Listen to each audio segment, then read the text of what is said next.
सदियों पहले भारत के एक रहस्यमयी जंगल कालवन के पास बसे गांव से शुरू होती है। गांव के लोग मानते थे कि सूरज ढलते ही उस जंगल में जाना मौत को बुलाने जैसा है। वहीं रहता था भैरव, एक अकेला लकड़हारा, मजबूत शरीर, लेकिन जिंदगी में ना कोई अपना ना कोई साथी। अकेलापन उसे अंदर से तोड़ चुका था। एक शाम भैरव लकड़ियां काटते काटते भूल गया कि कब सूरज डूब गया और अमावस की काली रात छा गई। तभी जंगल में अचानक डरावना सन्नाटा फैल गया। हवा थम गई, झींगुर तक चुप हो गए। फिर भैरव ने एक धीमी कराहने की आवाज सुनी। उसे भाग जाना चाहिए था, लेकिन वो उस आवाज की तरफ बढ़ गया। झाड़ियों के पीछे बरगद के नीचे उसने एक बेहोश स्त्री को देखा। मशाल की रोशनी जैसे ही उसके चेहरे पर पड़ी, भैरव की सांसें थम गईं। वो स्त्री कुछ अलग थी, कोई साधारण औरत नहीं थी। उसका रंग गोरा नहीं बल्कि ऐसा चमकता हुआ था जैसे पूर्णिमा का चांद जमीन पर उतर आया हो। उसके बाल खुले थे, काले नागिन की तरह जमीन पर बिखरे हुए। उसके कपड़े फटे हुए थे, लेकिन जो जेवर उसने पहन रखे थे वो किसी महारानी के लग रहे थे। लेकिन सबसे अजीब बात क्या थी पता है? उसकी सुंदरता में एक अजीब सा डर था, एक ऐसा आकर्षण जो आपको अपनी तरफ खींचता तो है, लेकिन आपको पता होता है कि पास गए तो जल जाओगे। भैरव एक पल के लिए सम्मोहित हो गया। उसे लगा जैसे उसकी जिंदगी भर का अकेलापन आज खत्म होने वाला है। उसने झुककर देखा, वो जिंदा थी, लेकिन गहरी बेहोशी में। उसके माथे से खून बह रहा था। तभी भैरव की नजर उस स्त्री के हाथ पर गई। उसने अपने सीने से कुछ चिपका रखा था, बहुत जोर से। वो एक कलश था, एक गागर, मिट्टी का नहीं, तांबे का नहीं, वो शुद्ध सोने का बना हुआ कलश था। अब यहाँ रुकिए और गौर कीजिए। एक घने जंगल में रात के अंधेरे में एक बेहद खूबसूरत अकेली औरत और उसके हाथ में बेशकीमती सोने का कलश। ये कोई संयोग नहीं था, ये एक जाल था। भैरव की आंखों में चमक आ गई। एक तरफ वो सुंदर स्त्री जिसे पाकर उसका अकेलापन दूर हो सकता था, और दूसरी तरफ वो सोना जिससे उसकी गरीबी दूर हो सकती थी। यानी काम और कांचन, स्त्री और धन, दोनों एक साथ मिल गए थे। भैरव ने उस स्त्री को उठाने की कोशिश की, लेकिन जैसे ही उसने उस स्त्री को छुआ, उसे एक झटका लगा। बिजली का झटका नहीं, बल्कि ऐसा लगा जैसे उसने किसी बर्फ की सिल्ली को छू लिया हो। वो शरीर से बहुत ठंडी थी। फिर भी मोह में अंधा भैरव उसे अपने कंधों पर उठा लेता है। वो सोने की गागर भी उठा लेता है। लेकिन सुनिए, जैसे ही उसने वो गागर उठाई, जंगल में एक अजीब सी आवाज गूंजी, जैसे हजारों गिद्ध एक साथ पंख फड़फड़ा रहे हों। भैरव डर गया। उसने इधर उधर देखा, कोई नहीं था। उसने सोचा शायद उसका वहम है। वो उस स्त्री और कलश को लेकर अपने घर की तरफ भागा। गांव के किनारे सबसे अलग उसकी टूटी फूटी झोपड़ी की। वो उसे अंदर लाया, उसे अपनी खाट पर लिटाया, पानी के छींटे मारे। कुछ देर बाद उस स्त्री ने आंखें खोली। उसकी आंखें, उफ, उसकी आंखों में पुतलियां नहीं थी, बस गहरा कालापन था। लेकिन एक पल बाद वो सामान्य हो गई, एकदम इंसानों जैसी। वो उठकर बैठ गई, डरी हुई, सहमी हुई। भैरव ने पूछा, कौन हो तुम और उस जानलेवा जंगल में क्या कर रही थी? वो स्त्री चुप रही। उसने पूरे घर को देखा, फिर भैरव को देखा। उसकी आंखों में कोई पहचान नहीं थी। वो अपनी याददाश्त खो चुकी थी। उसने टूटी फूटी आवाज में कहा, मैं कौन हूँ? मुझे कुछ याद नहीं। भैरव के दिल में एक लड्डू फूटा। आप समझ रहे हैं ना क्यों? अगर उसे कुछ याद नहीं तो वो कहीं जाएगी भी नहीं। अब वो भैरव की हो सकती थी। भैरव ने तुरंत झूठ का सहारा लिया। उसने कहा, तुम सुरक्षित हो, मेरा नाम भैरव है, मैंने तुम्हें बचाया है। उस स्त्री ने भैरव को ऐसे देखा जैसे वो उसका भगवान हो। भैरव ने मन ही मन उसका नाम सोचा, मोहिनी, क्योंकि उसने भैरव का मन मोह लिया था। लेकिन असली खेल तो अब शुरू होना था। उसी रात, करीब आधी रात का वक्त रहा होगा, भैरव अपनी झोपड़ी के बाहर बैठा उस सोने की गागर को देख रहा था। वो गागर बहुत ही अद्भुत थी। उस पर अजीब तरह की नक्काशी बनी हुई थी। ऐसे जानवर और फूल बने थे जो इस दुनिया के नहीं लगते थे। तभी अंधेरे में सूखी पत्तों के कुचलने की आवाज आई। चर चर चर, कोई आ रहा था। भैरव ने जल्दी से गागर को अपनी चादर के नीचे छिपा लिया। उसने सोचा कोई गांव वाला होगा, लेकिन जब वो साया आग की रोशनी में आया तो भैरव के पसीने छूट गए। वो कोई गांव वाला नहीं था, वो एक साधु था, लेकिन वैसा साधु नहीं जैसा हम मंदिरों में देखते हैं। उसके कपड़े काले थे, गले में हड्डियों की माला थी, माथे पर लाल सिंदूर का एक बड़ा सा टीका था और हाथ में एक चिमटा था। वो एक कापालिक था। भैरव खड़ा हो गया। कौन हो तुम? यहाँ क्या कर रहे हो? तांत्रिक की नजरें सीधी झोपड़ी के दरवाजे पर थीं, जहां अंदर वो स्त्री सो रही थी। तांत्रिक ने एक भयानक मुस्कान के साथ कहा, मूर्ख लकड़हारे, तो जिसे घर में पनाह दे रहा है, तुझे अंदाजा भी है वो क्या है? भैरव का दिल धक से रह गया। उसे लगा ये तांत्रिक उस सोने की गागर को हथियाने आया है। भैरव ने कड़क कर कहा, वो एक अबला नारी है, घायल थी, मैंने उसे बचाया है, चले जाओ यहां से, वरना। तांत्रिक जोर से हंसा। उसकी हंसी इतनी डरावनी थी कि झोपड़ी की छत पर बैठे कबूतर भी उड़ गए। तांत्रिक बोला, अबला नारी? उसने अपनी लाल आंखों से भैरव को घूरा और कहा, रे मूर्ख, वो इंसान नहीं है, वो इस लोक की है ही नहीं, वो यक्षिणी है। ये शब्द सुनकर भैरव सन्न रह गया। यक्षिणी? कहानियों में सुना था कि यक्षिणियां बहुत सुंदर होती हैं, लेकिन बहुत खतरनाक भी। तांत्रिक ने आगे कहा, वो जंगल में कैद थी सदियों से, किसी श्राप के कारण। आज तूने उसे अपने घर लाकर उस श्राप को अपने गले लगा लिया है। उसके पास एक सोने का कलश भी होगा, है ना? भैरव ने अपनी मुट्ठी भींच ली। तुम्हें कैसे पता? तांत्रिक एक कदम आगे बढ़ा। क्योंकि मैं उसे ही ढूंढ रहा था। सुन भैरव, मेरी बात मान, अभी भी वक्त है। उस स्त्री को और उस कलश को मेरे हवाले कर दे। मैं उसे वापस उसकी दुनिया में कैद कर दूंगा। अगर तूने ऐसा नहीं किया तो तेरा वंश, तेरा नाम सब मिट जाएगा। अब यहां ध्यान दीजिए, भैरव के पास एक मौका था। ये वो पल था जब वो बच सकता था। नियति ने उसे चेतावनी भेजी थी, लेकिन इंसान का लालच वो उसे कभी सच देखने नहीं देता। भैरव ने सोचा, ये तांत्रिक झूठ बोल रहा है। ये मेरी मोहिनी की सुंदरता और उस सोने के कलश को हड़पना चाहता है। ये ढोंगी है। भैरव ने कुल्हाड़ी उठा ली। खबरदार, जो एक कदम भी आगे बढ़ाया वो मेरी है, अब वो कहीं नहीं जाएगी। तांत्रिक रुक गया।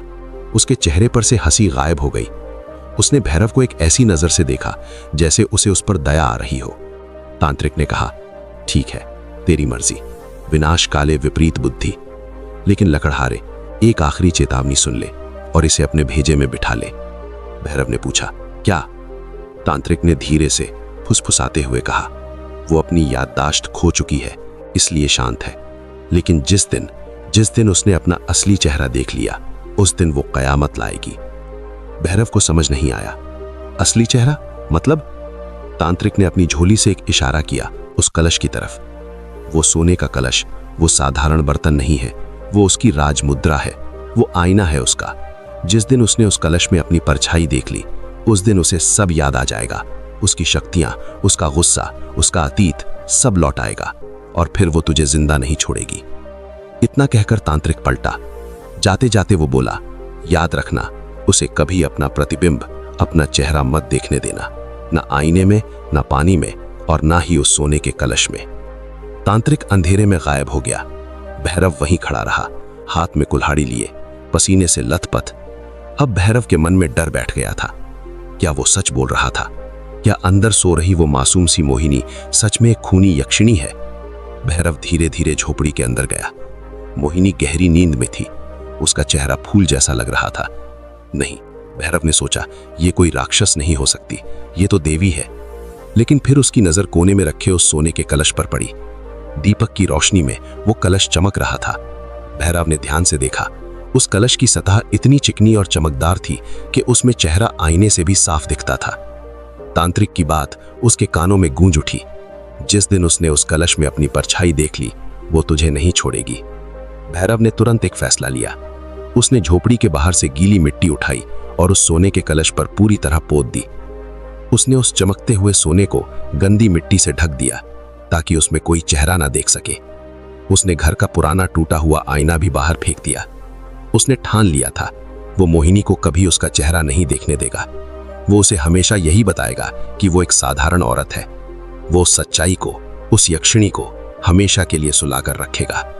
लेकिन दोस्तों, सच को आप कितनी भी मिट्टी के नीचे दबा ले, एक ना एक दिन बारिश होती है और मिट्टी धुल जाती है। भैरव को लगा उसने खतरा टाल दिया है। उसने मोहिनी को अपना लिया, उसे पत्नी का दर्जा दिया। मोहिनी, जो अपनी याददाश्त खो चुकी थी, उसने भी भैरव को अपना सब कुछ मान लिया। वक्त बीतने लगा। भैरव की जिंदगी बदल गई। जिस घर में सन्नाटा था, वहां अब मोहिनी की चूड़ियों की खनक थी। गांव वाले बातें करते, जलते, लेकिन भैरव को परवाह नहीं थी। लेकिन एक चीज थी जो खटकती थी, मोहिनी की आदतें। कभी कभी रात को वो उठकर बैठ जाती और अजीब भाषा में कुछ बड़बड़ाती। कभी कभी वो कच्चे मांस को देखकर ललचाती, फिर खुद को रोक लेती। भैरव ये सब देखता और डर जाता, लेकिन वो इस डर को प्यार के नाम पर अनदेखा कर देता। फिर 1 साल बाद उनके घर एक किलकारी गूंजी।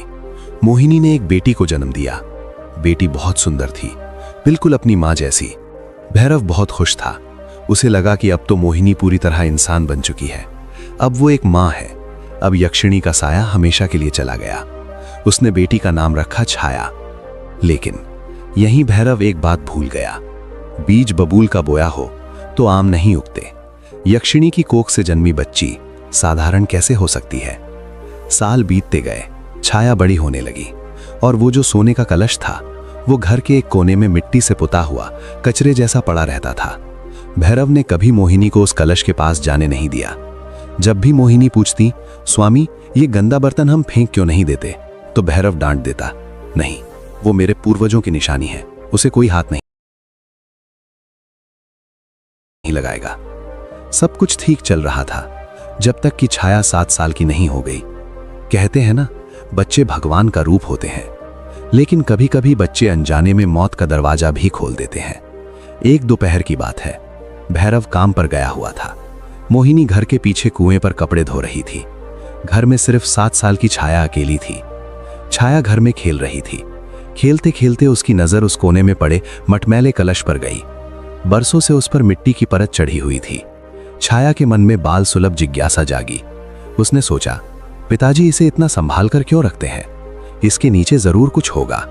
उसने एक पत्थर उठाया और उस कलश पर जमी सूखी मिट्टी को खुरचना शुरू कर दिया। खच खच खच, मिट्टी की पपड़ी झड़ने लगी और जैसे जैसे मिट्टी हटती गई, अंदर से सुनहरी रोशनी बाहर आने लगी। वो सोना जो बरसों से अंधेरे में था, वो फिर से चमकने लगा। छाया मंत्रमुग्ध हो गई। उसने पूरी मिट्टी साफ कर दी। अब वो कलश एक नए सूरज की तरह चमक रहा था, इतना साफ, इतना चमकदार कि वो एक बेहतरीन आईना बन चुका था। छाया अपनी माँ को दिखाने के लिए दौड़ी। माँ, माँ, देखो मैंने क्या ढूंढा। मोहिनी कुएं से पानी भरकर लौट रही थी। उसे बहुत प्यास लगी थी। उसने देखा बेटी को चमचमाता हुआ बर्तन दिखा रही है। मोहिनी मुस्कुराई, अरे ये तो बहुत सुंदर है, ला मुझे पानी पीने दे। अब दिल थाम लीजिए, क्योंकि अब वो घड़ी आ गई थी जिसका डर उस तांत्रिक ने सालों पहले दिखाया था। दोपहर का वक्त, सूरज की तेज रोशनी, हाथ में वो जादुई सोने का कलश और प्यासी मोहिनी। मोहिनी ने कलश हाथ में लिया। उसने उसे अपने होठों से लगाने के लिए ऊपर उठाया। उसकी नजर अचानक कलश की गोल सतह पर पड़ी। वहां उसे अपना चेहरा दिखा। सालों बाद पहली बार उसने अपना अक्स देखा था। लेकिन जो चेहरा उसने देखा वो सिर्फ एक औरत का नहीं था। उस प्रतिबिंब में उसकी आंखें बदल रही थीं। उसके माथे पर एक अजीब सा निशान उभर रहा था।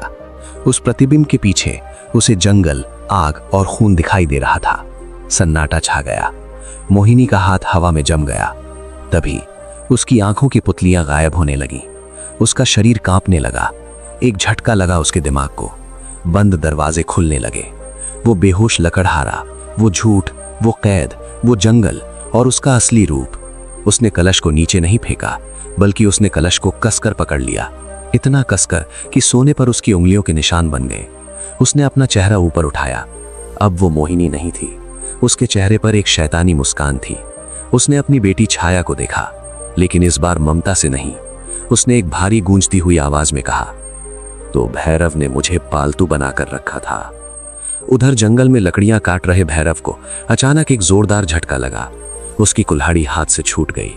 हवा का रुख बदल गया। भैरव समझ गया, कुछ बहुत बुरा हुआ है। वो घर की तरफ भागा। नहीं, नहीं, नहीं। लेकिन क्या अब भागने का कोई फायदा था? क्या वो उस तूफान को रोक पाएगा जो उसके घर में जाग चुका था? आखिर उस कलश में ऐसा क्या देख लिया था मोहिनी ने, और अब वो उस मासूम बच्ची के साथ क्या करने वाली थी? उसमें उसे अपना चेहरा दिखा, लेकिन रुकिए, क्या उसे सिर्फ अपना चेहरा दिखा? नहीं, उसे वो दिखा जो वो भूल चुकी थी। उसे अपने माथे पर वही राज तिलक दिखा जो यक्षिणियों की रानी लगाती थी। उसे अपनी आंखों में वो आग दिखी जो सदियों पुरानी थी। और सबसे बड़ी बात, उसे वो जंगल याद आया। वो याद आया कि वो कोई बेचारी लाचार औरत नहीं थी, वो तो वन रानी थी, शक्तियों की स्वामिनी थी। अब ध्यान दीजिए, जब किसी शेर को याद आ जाए कि वो शेर है, तो क्या वो बिल्ली बनकर रहेगा? नहीं। मोहिनी के हाथ कांपना बंद हो गए। उसकी झुकी हुई कमर एकदम सीधी हो गई। उसके चेहरे से वो भोलापन, वो डर, वो ममता सब एक पल में गायब हो गया। उसने एक लंबी सांस ली। हवा में एक अजीब सी ठंडक घुल गई। उसकी बेटी छाया जो अभी भी पास खड़ी थी, उसने मां को देखा। बच्चे बहुत संवेदनशील होते हैं, वो बड़ों के चेहरे का भाव तुरंत पढ़ लेते हैं। छाया ने डरते हुए पूछा, मां, तुम ठीक तो हो? तुमने पानी क्यों नहीं पिया? मोहिनी ने धीरे से कलश को नीचे रखा, बहुत धीरे से, जैसे कोई रानी अपना ताज रखती है। उसने छाया की तरफ देखा, लेकिन इस बार उसकी आंखों में मां का प्यार नहीं था। उसकी आंखों में एक अजीब सा खालीपन था। उसने कहा, पानी? मुझे पानी की प्यास नहीं थी छाया, मुझे तो खुद की तलाश थी। उसकी आवाज बदल गई थी। वो अब उस गांव की औरत जैसी नहीं बोल रही थी। उसकी आवाज में एक गूंज थी, जैसे किसी गुफा से आवाज आ रही हो। छाया पीछे हट गई। माँ, तुम्हारी आवाज? मोहिनी। नहीं, अब हम उसे यक्षिणी कहेंगे। धीरे से मुस्कुराई।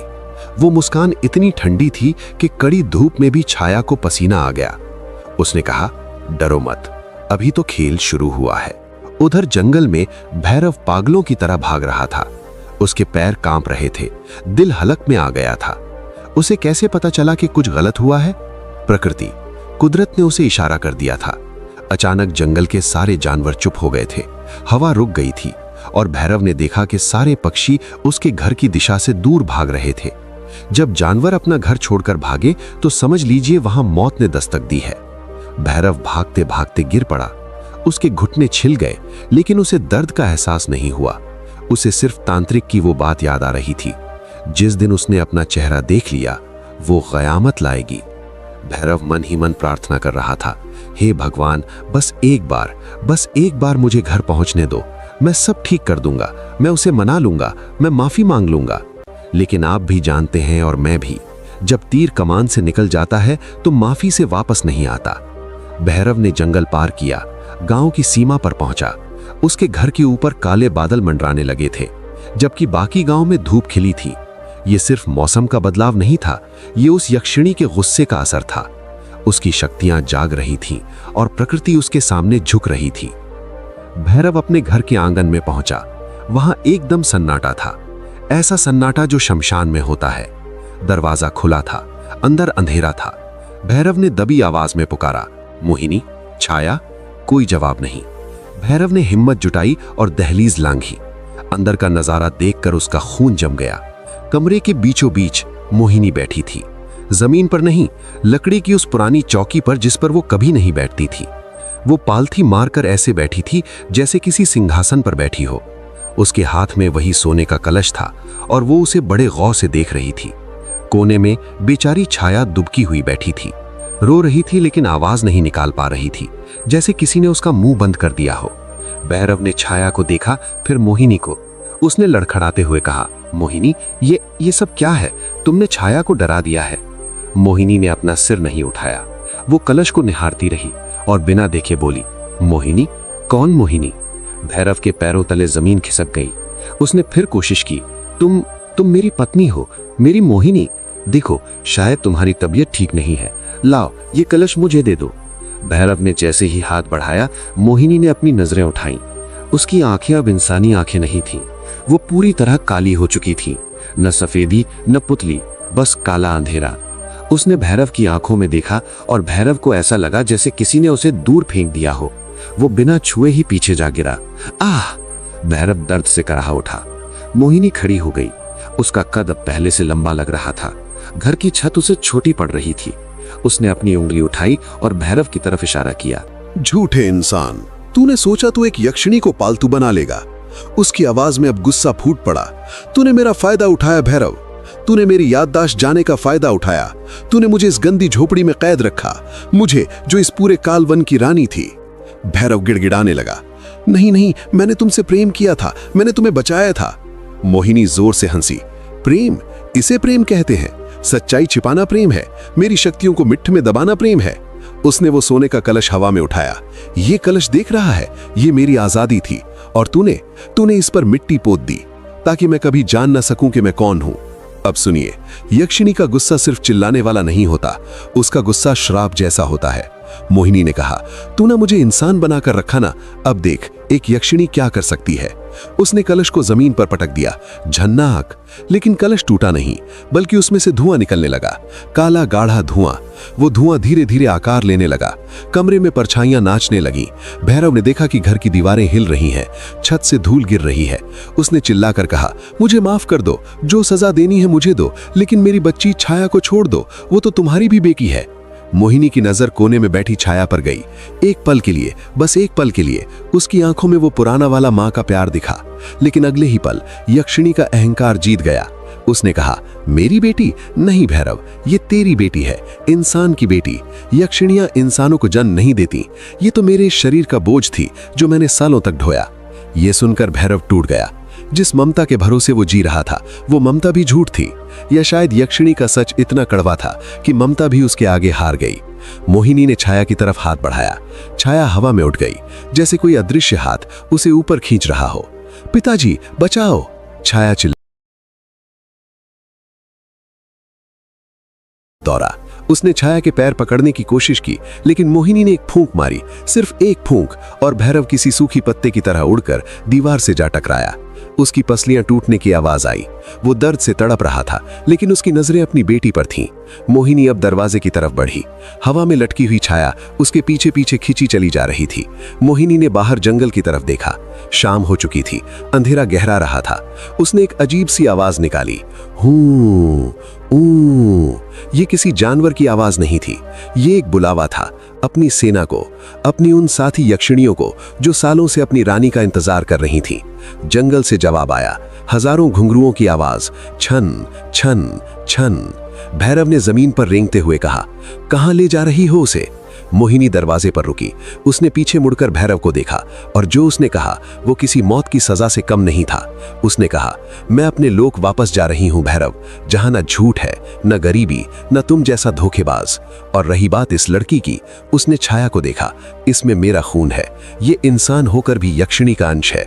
इसे मैं अपने साथ ले जा रही हूं, इसे यक्षिणी बनाने के लिए। भैरव चिल्लाया, नहीं, ये अधर्म है, ये बच्ची है। मोहिनी ने कहा, धर्म और अधर्म इंसानों के लिए होता है भैरव, हम यक्षिणियां हैं, हम सिर्फ भोग और प्रतिशोध जानती हैं। इतना कहकर वो झोंपड़ी से बाहर निकल गई। लेकिन कहानी यहां खत्म नहीं होती। असल मुसीबत तो अब खड़ी थी। जैसे ही मोहिनी ने घर से बाहर कदम रखा, जंगल की सीमा पर काले घोड़ों पर सवार, सफेद कपड़ों में लिपटी हुई दर्जनों आकृतियां दिखाई दी। यक्षिणी की सेना आ चुकी थी। भैरव अपने टूटे हुए शरीर के साथ दरवाजे तक घिसट कर आया। उसने देखा कि उसकी पत्नी, जो अब एक महारानी लग रही थी, उन भयानक सायों के बीच जा रही है, और उसकी नन्ही सी बेटी हवा में झूलती हुई उनके साथ जा रही है। भैरव में पूरी ताकत लगाकर आवाज दी, रेशमा। मोहिनी का असली नाम था। ये नाम सुनते ही यक्षिणी के कदम रुक गए। उसने पलटकर नहीं देखा, लेकिन हवा में उसकी आवाज गूंजी, रेशमा मर चुकी है भैरव, अब सिर्फ विशालाक्षी जिंदा है। और याद रखना, अगर तूने मेरा पीछा करने की कोशिश की तो जिस जंगल ने मुझे पनाह दी थी, वही जंगल तेरी कब्र बनेगा। भैरव वहीं चौखट पर गिर पड़ा। बेहोश होने से पहले उसने देखा कि वो सारे साए जंगल के अंधेरे में गायब हो गए। घर खाली हो गया। न पत्नी रही, न बेटी, न वो सोने का कलश। बस रह गया तो एक टूटा हुआ आदमी और उसका झूठ। लेकिन सवाल यह है दोस्तों, क्या एक पिता अपनी बेटी को इतनी आसानी से जाने देगा? क्या भैरव हार मान लेगा, या फिर उस पुराने तांत्रिक की कोई बात उसे याद आएगी? क्योंकि याद कीजिए, उस तांत्रिक ने जाते जाते कुछ और भी कहा था, कुछ ऐसा जो भैरव ने उस वक्त नहीं सुना था। लेकिन अब वही उसकी आखिरी उम्मीद थी। वो उम्मीद क्या थी, और क्या एक साधारण लकड़हारा यक्षिणियों की दुनिया से अपनी बेटी को वापस ला पाएगा? पिताजी बचाओ! भैरव ने अपनी टूटी हुई पसलियों पर कपड़ा बांधा। उसने अपनी कुल्हाड़ी उठाई, लेकिन इस बार वो लकड़ी काटने नहीं जा रहा था, वो रास्ता ढूंढने जा रहा था। वो जानता था कि यक्षिणी कहां गई है, ये सिर्फ एक ही इंसान बता सकता है, वही तांत्रिक जिसे उसने दुत्कार कर भगा दिया था। भैरव घिसटते हुए जंगल के उस पार शमशान घाट पहुंचा। वहां हवा में राख उड़ रही थी, जलती हुई चिताओं की गंध थी। वहां एक पुराने पीपल के पेड़ के नीचे वो तांत्रिक बैठा था। वो एक जलती हुई खोपड़ी में कुछ पका रहा था। भैरव को देखते ही तांत्रिक हंसा। आ गया, मैंने कहा था ना लकड़हारे, जिस दिन वो जागेगी कयामत लाएगी। भैरव उसके पैरों में गिर पड़ा। बाबा, मुझे माफ कर दो, मैं अज्ञानी था, मैं मोह में अंधा था। मेरी बेटी, वो मेरी बेटी को ले गई। तांत्रिक ने अपना चिमटा जमीन पर मारा। वो उसकी भी बेटी है मूर्ख। यक्षिणी अपना वंश आगे बढ़ाना चाहती है। वो उस बच्ची को इंसान नहीं रहने देगी, वो उसे भी यक्षिणी बना देगी। भैरव कांप गया। नहीं, ऐसा नहीं हो सकता। मुझे रास्ता बताओ बाबा, वो किस लोक में गई है? मैं अपनी छाया को वापस लाऊंगा। तांत्रिक ने अपनी लाल आंखों से भैरव को घूरा। रास्ता तो मौत से होकर गुजरता है। यक्षिणी लोक इस धरती पर नहीं है, वो पाताल और धरती के बीच एक मायावी दुनिया है।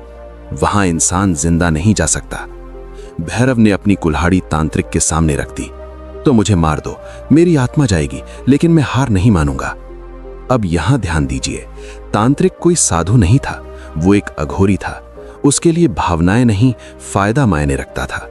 तांत्रिक ने सोचा, अगर ये लकड़हारा यक्षिणी लोक तक पहुंच गया तो शायद वो सोने का कलश वापस ला सकता है, वो कलश जो मुझे अमर कर सकता है।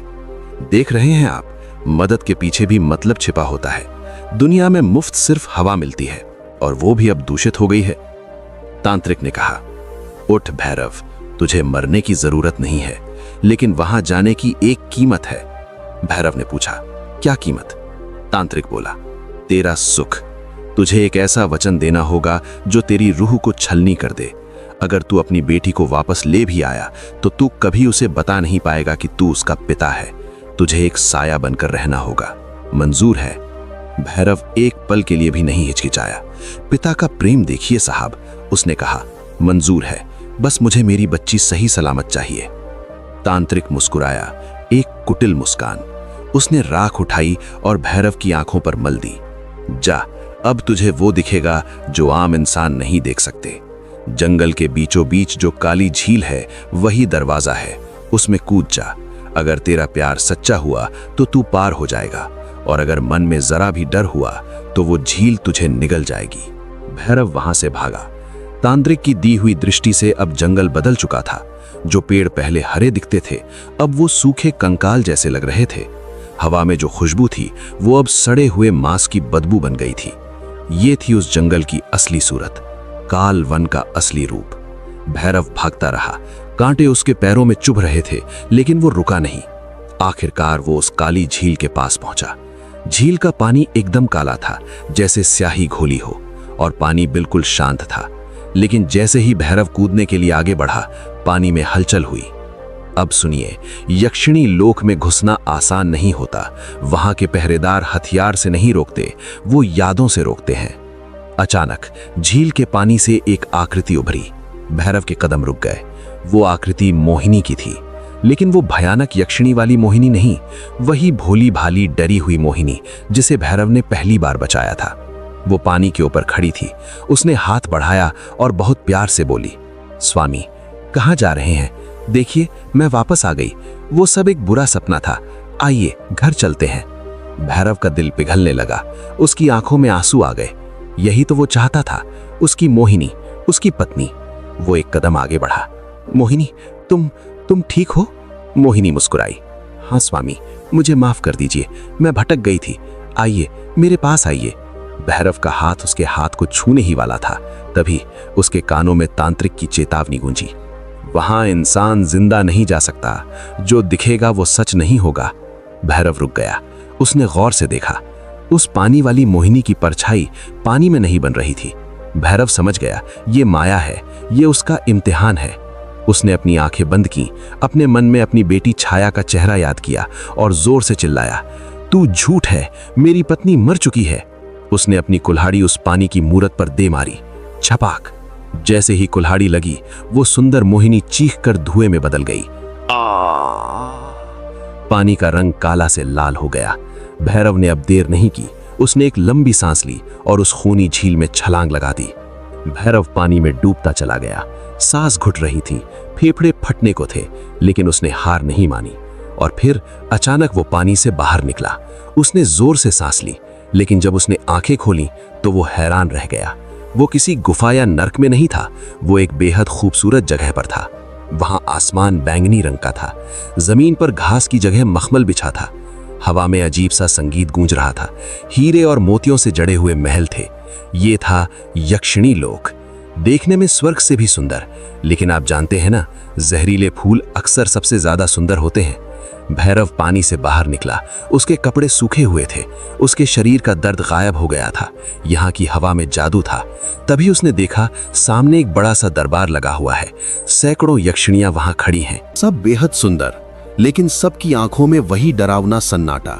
और उस दरबार के बीचों बीच एक सोने के सिंहासन पर मोहिनी बैठी थी।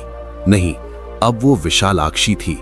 सर पर मुकुट, गले में नौलखा हार और हाथ में वही सोने का कलश। भैरव छिपकर एक खंबे के पीछे खड़ा हो गया। उसकी नजरें अपनी बेटी को ढूंढ रही थी। छाया कहाँ है, मेरी छाया कहाँ है? तभी उसने देखा सिंहासन की ठीक नीचे सीढ़ियों पर छाया बैठी थी, लेकिन वो रो नहीं रही थी। उसे बेहतरीन रेशमी कपड़े पहनाए गए थे, उसे गहनों से लाद दिया गया था, उसके सामने तरह तरह के पकवान रखे थे। भैरव को लगा कि छाया सुरक्षित है। वो खुशी से पागल हो गया। वो चिल्लाना चाहता था, छाया मैं आ गया। लेकिन तभी कुछ ऐसा हुआ जिसने भैरव के रोंगटे खड़े कर दिए।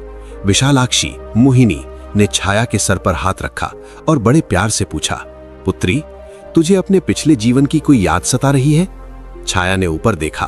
भैरव ने उम्मीद की कि छाया कहेगी, मुझे पिताजी के पास जाना है। एक खाली नजर से अपनी माँ को देखा और कहा, पिछला जीवन? कौन सा जीवन माँ? मुझे तो बस ये याद है कि मैं इस लोक की राजकुमारी हूं। भैरव का दिल टूटकर बिखर गया। क्या सुन रहा था वो? उसकी बेटी उसे भूल गई? सिर्फ एक दिन में? नहीं, ये साधारण भूलना नहीं था। भैरव ने गौर से देखा। छाया कुछ खा रही थी। वो कोई फल था, लाल रंग का फल। यहाँ एक बहुत पुरानी कहावत है दोस्तों, परदेश का पानी और पाताल का दाना इंसान को उसका घर भुला देता है। यक्षिणी ने उसे अपने लोक का भोजन खिला दिया था।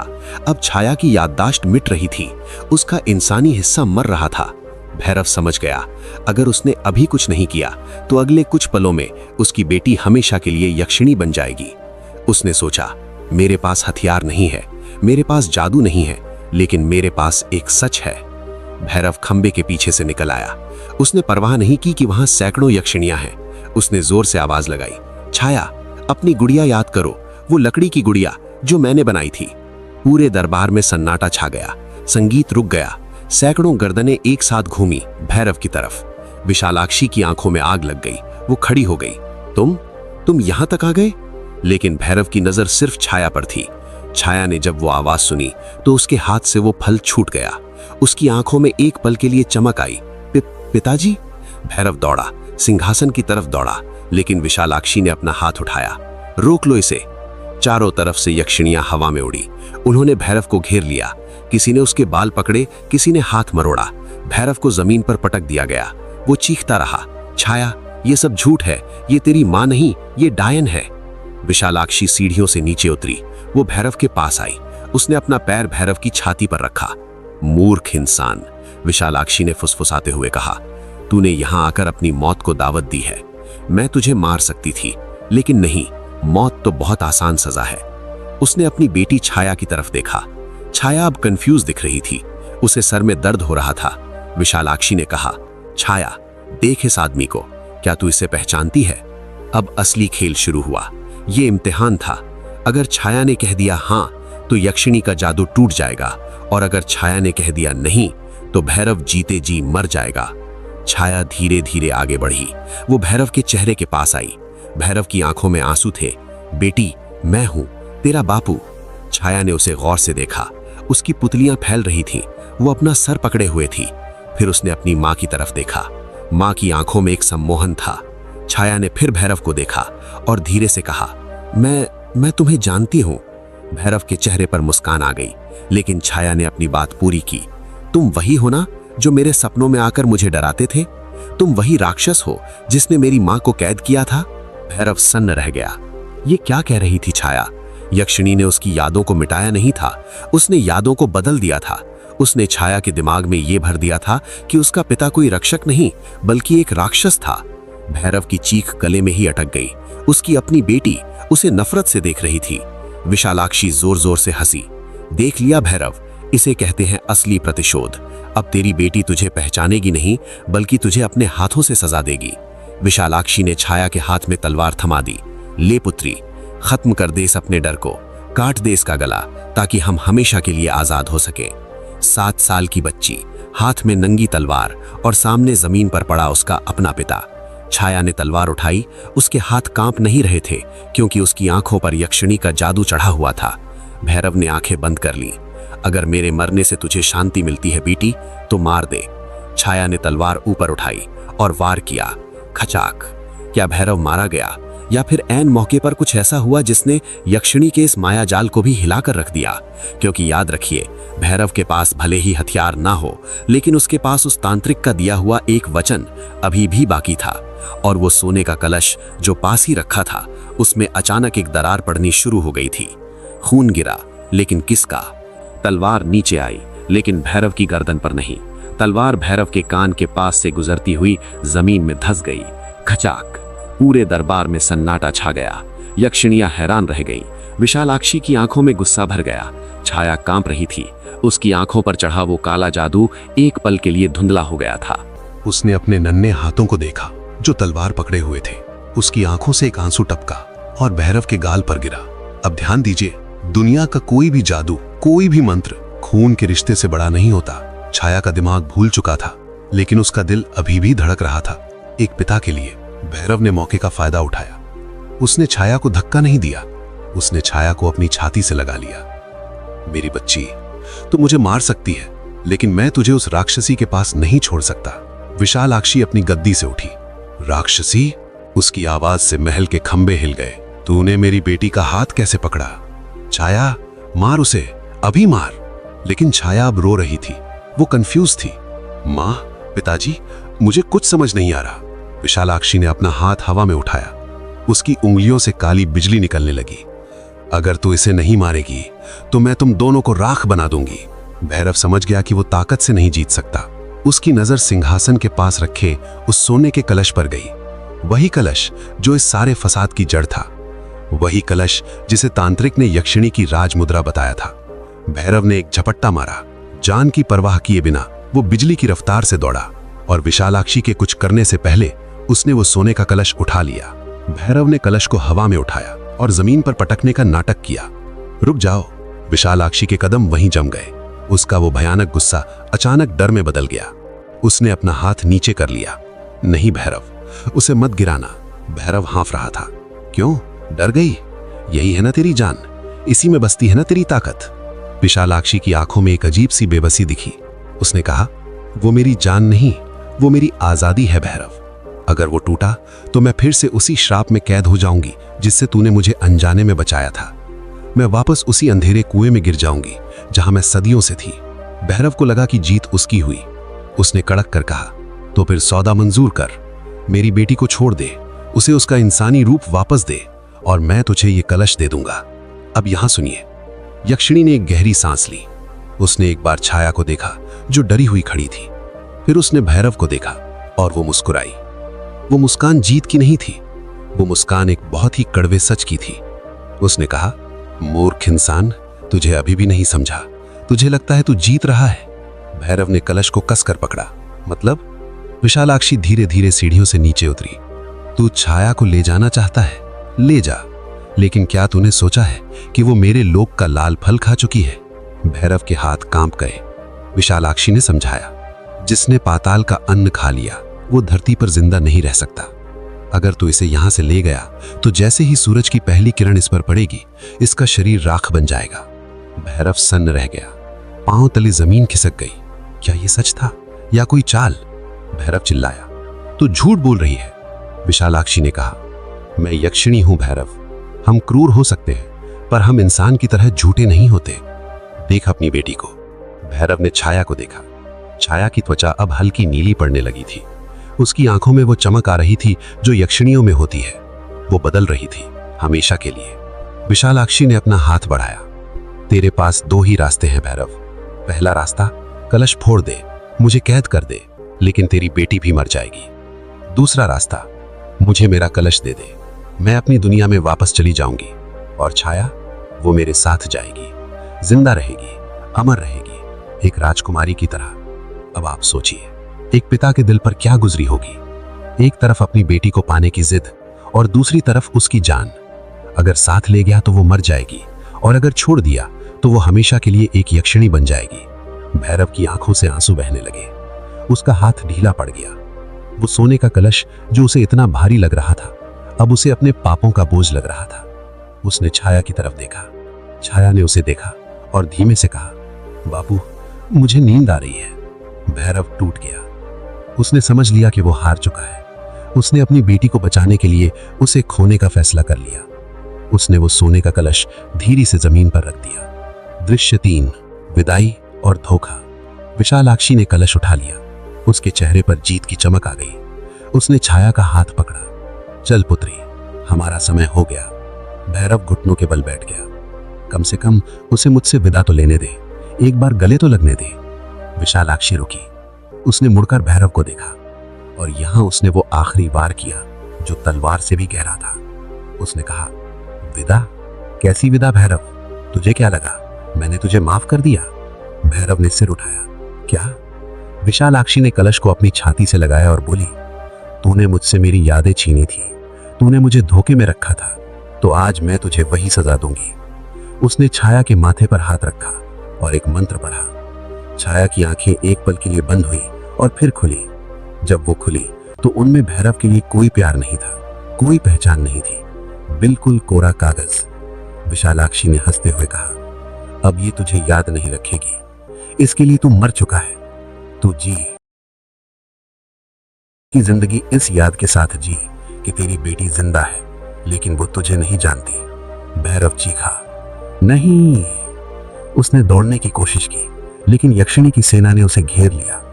घोड़ों की टापे गूंजी, अंधेरा छाने लगा। विशालाक्षी, छाया और वो पूरी सोने की लंका सब धुएं में बदलने लगे। जाते जाते विशालाक्षी ने वो सोने का कलश, वही कलश जिसके लिए भैरव ने अपनी ईमानदारी बेची थी, उसे भैरव की तरफ उछाल दिया। ये ले, रख ले इसे। तूने इसी सोने के लिए, इसी सुंदरता के लिए मुझे कैद किया था ना, तो अब रख इसे। ये सोना तेरा है, लेकिन तेरा खून बेटी मेरा है। कलश भैरव की गोद में आ गिरा और एक तेज आंधी आई। भैरव को लगा जैसे वो किसी गहरी खाई में गिर रहा है। दृश्य 4, खालीपन। भैरव की आंख खुली। वो जंगल में था, अपनी उसी टूटी हुई झोपड़ी के बाहर। सुबह हो चुकी थी, चिड़ियां चहचहा रही थीं, सब कुछ वैसा ही था, शांत, सामान्य। भैरव हड़बड़ा कर उठा। छाया, मोहिनी। झोपड़ी खाली थी। वहां न मोहिनी के कपड़े थे, न छाया के खिलौने, जैसे वो कभी वहां थे ही नहीं। लेकिन उसके पैरों के पास कुछ चमक रहा था, वही सोने का कलश। सूरज की रोशनी में वो इतना चमक रहा था कि आंखें चौंधिया जाएं। भैरव ने उस कलश को उठाया। वो भारी था, शुद्ध सोने का, इतना सोना कि वो 7 पुश्तों तक राजा बनकर रह सकता था। गांव वाले उसे अब गरीब नहीं कहेंगे, वो दुनिया की हर चीज खरीद सकता था। लेकिन उसने अपनी सूनी झोपड़ी को देखा। उसने उस गुड़िया को देखा जो कोने में पड़ी थी, छाया की गुड़िया। भैरव ने कलश को सीने से लगाया और जोर से रो पड़ा। उसकी चीख जंगल में गूंजी, लेकिन सुनने वाला कोई नहीं था। उपसंहार, कंक्लूजन। तो दोस्तों, भैरव आज भी उस गांव में जिंदा है। लोग कहते हैं कि वो पागल हो गया है, उसके पास बेशुमार दौलत है, वो सोने का कलश आज भी उसके पास है, लेकिन वो हर रोज शाम को जंगल के किनारे जाकर बैठता है, घंटों उस अंधेरे को घूरता रहता है, इस उम्मीद में कि शायद कोई नन्ही सी बच्ची उसे बापू कहकर बुला ले। लेकिन जंगल सिर्फ खामोशी लौटाता है। ये थी कहानी लोभ, मोह और यक्षिणी के प्रतिशोध की। याद रखिएगा, अगर कभी राह चलते आपको कोई ऐसी चीज मिले जो आपकी किस्मत से ज्यादा चमकदार हो, तो उसे उठाने से पहले 100 बार सोचिएगा, क्योंकि हर चमकती चीज सोना नहीं होती और हर मदद के पीछे भगवान नहीं होता। दोस्तों, अगर आप भैरव की जगह होते तो आप क्या करते? क्या भैरव को कलश तोड़ देना चाहिए था ताकि मोहिनी फिर से उसकी पत्नी बन जाती, लेकिन तब छाया सूरज की किरण पड़ते ही मर जाती? या फिर भैरव ने जो फैसला लिया, यानी बेटी को जिंदा रखने के लिए उसे छोड़ देना, वही सही था? आपके हिसाब से भैरव का फैसला सही था या गलत? कमेंट में जरूर बताइए। और अगर आपको ये वीडियो अच्छा लगा हो तो वीडियो को लाइक जरूर करें। ऐसी ही इमोशनल हॉरर स्टोरीज के लिए चैनल को सब्सक्राइब